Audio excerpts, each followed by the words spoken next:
Buenos días. Vamos a dar un repaso a un artículo que ha escrito Esther Palomera, muy bien escrito, es su opinión. Los demás podemos tener otras. Pero es interesante. Dice que la crisis es grave. Los hechos conocidos hasta ahora son inapelables.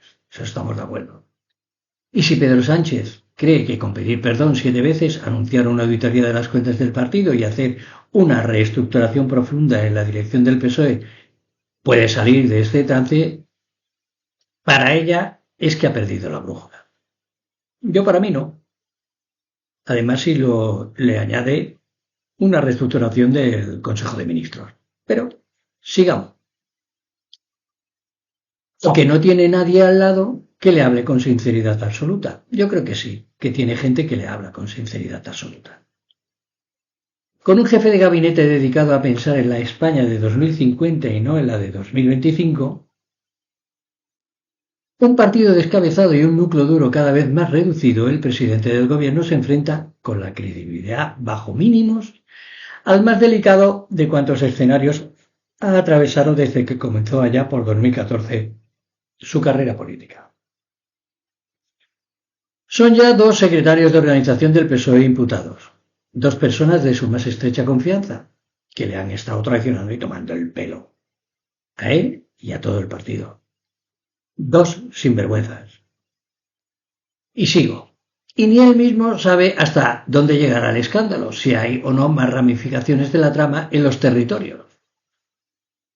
Si la organización que lideraba Ábalos y Cerdán operaba, además de para llenar sus bolsillos para financiar o no actos de partido, si las cuentas del PSOE están o no, en definitiva, libres de sospecha, empiezan a surgir algunas voces, incluso entre los más partidarios, que no ven dirección ni estrategia, ni alineamiento, ni definición, ni consistencia en los equipos. No hablan de ministros, o al menos no de todos, porque solo hay 3 que cumplan los mínimos exigibles en política para afrontar el auténtico vía crucis que se avecina y en el que muchos temen que aparezcan nuevos escándalos. Eso ya se verá. Si el presidente no está por la labor de disolver las Cortes, como ha dicho el jefe de la oposición, rehúye la moción de censura y los socios mantienen el apoyo al gobierno, la derecha llevará aún más al extremo su ofensiva para que se instale que España vive un colapso institucional provocado por Sánchez. Pero no tiene cojones de poner una moción de censura. ¿Por qué? Porque es un cobarde, Feijóo. Y sigamos. Y de ese marco no se sale con un simple lavado de cara. No, por supuesto.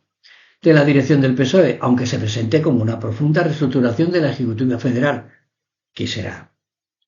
Los cambios son necesarios, sin duda, pero no solamente en la calle Ferraz, que desde hace años ya era un páramo de pensamiento político, dice Esther Palomera. Además de un refugio para quienes no únicamente han decepcionado a Sánchez, sino a todo el partido. Si el presidente tampoco piensa someterse a una moción de confianza en el Congreso de los Diputados, ya pocos creen que la legislatura pueda llegar a término, excepto nosotros, la militancia, los votantes, los que estamos más que agradecidos al presidente Sánchez y lo vamos a seguir estando porque va a seguir hasta 2027 y después, cuando se presente, seguirá hasta 2031. Y sigue. Tacha de propuesta tropical la de Yolanda Díaz de redoblar la apuesta social. En fin, Sánchez se enfrenta a una legítima campaña de desgaste de la derecha, después de la dimensión del escándalo conocido, pero también el placaje de quienes dentro de su propio partido hoy están salivando ante el implacable informe de la Guardia Civil. El caso más palmario y a la vez más cínico e hipócrita es el de una Susana Díaz que se declara descompuesta ante el supuesto amaño de Sánchez Cerdán de las primarias en las que Sánchez se impuso a Madina. Hay que tener mucho cuajo, mucho impudor y muy poca vergüenza, además de poca memoria, para erigirse en paladina de la limpieza de los procesos orgánicos cuando en aquella consulta a la militancia de 2014, Susana Díaz fue la principal valedora del hoy presidente del gobierno, Pedro Sánchez, y entonces aspirante a la Secretaría General. Si de algo hubo sospechas en aquellos momentos, Susana Díaz era de la procedencia de los avales que sumó José Antonio Pérez Tapias para poder ser el tercer candidato en liza. De Andalucía y casi de su puño y letra se decía en todos los círculos socialistas que en Almería se especuló con que se presentaron avales con la misma letra y nadie hizo o dijo nada. Se dieron todos por buenos cuando eran falsos. La primera, la propia Susana Díaz, los dio por buenos. Cuando la memoria flojea, no siempre es por un deterioro cognitivo. Y lo que sigue quiero dejar claro. Lo que lleva haciendo Pedro Sánchez y su gobierno, junto con Sumar, a la gente que más necesita y más necesitamos de un gobierno progresista, eso no se nos va a olvidar.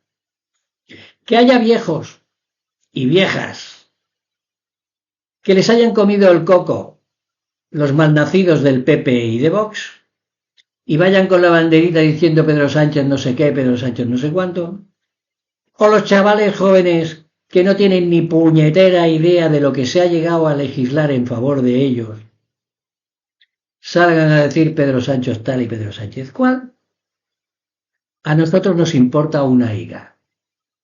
Nosotros vamos a estar con el presidente Pedro Sánchez Pérez Castejón y vamos a votarle cada vez que se presente, tanto si es en primarias como si es en votaciones las que sean, y seguiremos votando al PSOE, porque hay algo que amenaza no solamente a la democracia, sino a cada uno de nosotros en particular. Seamos pensionistas, seamos trabajadores, seamos o estemos en desempleo o acabemos de coger un empleo.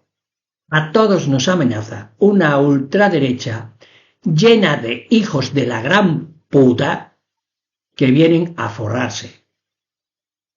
Y a nosotros nos darán, pero bien dado, con que habrá mucha crisis y dos papeletas, pero eso nos importa una mierda. Nosotros queremos ver que se aumenta el salario mínimo interprofesional cada año, que se legisla para la gente que más lo necesita, que se nos suben las pensiones con el IPC cada año. Y no vamos a dejar que un narcotraficante como ese que hay ahí llegue a la presidencia del gobierno, porque entonces sí que estaremos jodidos. Creo que lo he dejado claro. La opinión de Estel Parromera y mis conclusiones. Hasta luego, chicas, chicos. Que tengáis buen día.